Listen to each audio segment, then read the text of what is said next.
Okay. Hello, everyone. My name is Gervaz Lushaju, and I want to talk to you today a little bit about you. A couple of years ago, this is in late 2008, I got into clothing design. So I was doing clothing design, I was a fashion designer, and I made clothes for people, and when I would speak to my clients, they would tell me about themselves. And as you understand, fashion design is a very visual industry. It's primarily concerned with how things look. And when you'd make outfits for people, you'd be talking about designs for them.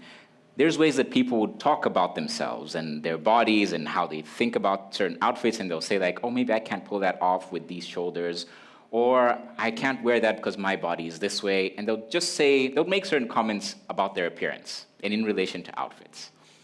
Fast forward a couple of years later, I got into photography, another very visual industry. I like to photograph people, so I did a lot of portraiture and focusing on photographing people's faces and such. And again, I would meet people and they would talk about their bodies and their appearance, and they'll say things like, oh, can you make me look skinny, or can you get my better side?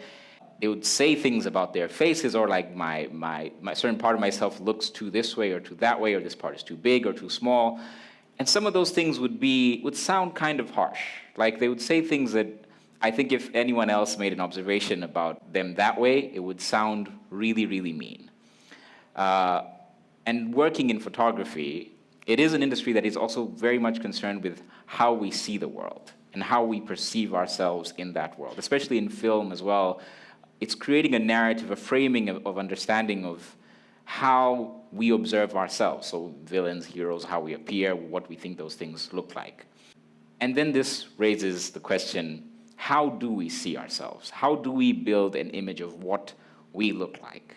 And it is interesting to think that maybe several hundreds or thousands of years ago, people really hadn't seen themselves, seen their faces. At most, someone might get lucky and find like some very still water and look into it, and then they would be able to see their face. There was a time when, for most people, the people around them had seen more of their faces and their appearance way more than that person themselves had.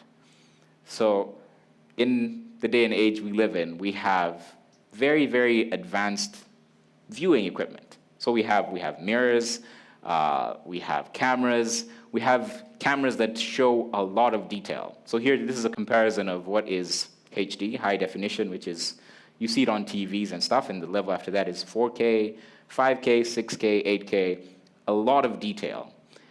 And so much detail to the extent that some of these details your normal eyes are not able to process. You can't really see beyond like HD and 4K. Your eyes can't perceive that level of detail.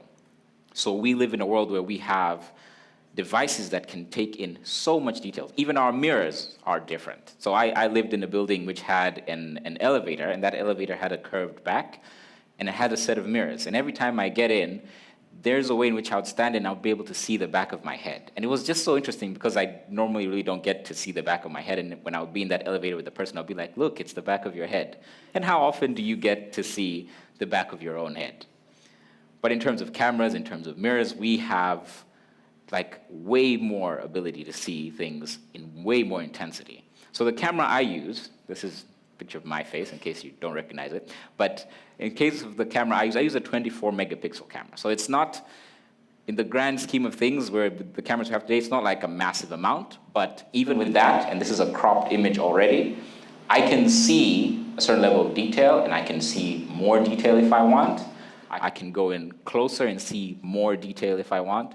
I can go in and see more detail and more detail, and I do this. This is just a picture of me, but I take pictures of people, and I'm able to look in so much closer onto people's faces and the things that I've seen on people's faces. But yes, I'm able to really get in there. But what have we done as a people with this technology? That we have these 4K cameras, we have 360-degree cameras. You can see every which angle you can. But what has happened instead is that we've sort of backed away. So we don't really want to see a very clear image of ourselves. We shy away from it, to the point that there's so much in between. So we've put filters, we have airbrushing, we have so many things that we put in the way of us being able to see our images clearly. So we have better technology, but what seeing ourselves very clearly has done has made us want to see less and less of ourselves, to the point that there's some vague idea left of what that person is or what they actually look like. Maybe you'd have to see them in person. So here begs the question, like, how do we see ourselves and how much of ourselves do we see, especially given all the access that we now have to be able to see ourselves very, very clearly. And here I'll want to use an analogy. So imagine a parallel universe. And in this parallel universe, you have detachable feet. So your feet come off. In this parallel universe, there's a restaurant. And when you go to that restaurant, you're supposed to take your feet off before you get in. So it's a all feet, no service place. And you go there, take your feet, there's like a foot clerk. So they take your feet, you put them there, then you can go into the restaurant. So imagine you've gone to this restaurant and you had to go, but the foot clerk wasn't at their station. And you had to go into the room where they keep all the feet and pick out your feet. And there's no shoes in this universe as well. But yes, so the question here is, would you be able to recognize your own feet?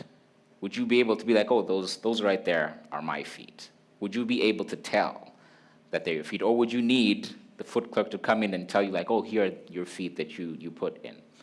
And to extend the same idea, if you saw a picture, let's say, of just your finger, your hand, the back of your shoulder, the back of your head, would you be able to tell that that was you? How closely aware are you of yourself? This outer bit of you. I'm not really talking about the person inside, but the shell of you, your body. How well do you know all the little bits of you? So this might beg the question, why is this important? Because you might think, well, I have my body with me all the time. It's not like I'm going to leave the house and forget an ear on the counter and have to like send someone to get like, it's that ear. Like you think, why do I need to know my body? I have it with me all the time. It's not like my phone, I'll leave it somewhere and have to describe it for some reason. It might not seem that important. And so I'll go into a couple of reasons. So one of the obvious reasons, the first one would be health. So there's a lot of things that your body can tell you just from you looking at it. So you know about, let's say, moles that you may have in your body that sometimes tell you like, oh, if it gets bigger than a certain amount, you need to have it checked out by a doctor. Your body can tell you if you're having an allergic reaction, and this might not be something very intense. You could wear an outfit and your skin could react to the fabric, and sort of your body communicating with you and telling you things about yourself. There are infections that you could tell them that they're happening because you develop a rash or a discoloration or whatever it is. But if that happened, let's say, somewhere in your lower back today, how long would it take you to notice? If there was no actual change in texture, but there was just a slight discoloration in your back, how quick would you know? So there is an argument that you might need to examine your body regularly and look at it just from a perspective of health. It may be good for you because your body is, in a sense, telling you something, but you need to know to look to be able to see. Now here I want to interject with, this is a reason for knowing your body, but it goes into a couple of other things. And I'll use an example where there was a friend who had hurt their hand, and I was putting a Band-Aid on their hand. And they told me, Gervaz, you have nice hands. And it's a compliment, but then being a person who occasionally overanalyzes simple statements, I started to think about, okay, but like I know I have hands, there are these things at the end of my arms with like weird bendy bits and all these lines and all that, but what are nice hands? Like the idea that there is a nice set of hands, like what is that? They're hands and they're functional, and that person had 5 fingers and everything same as I did, but what are nice hands?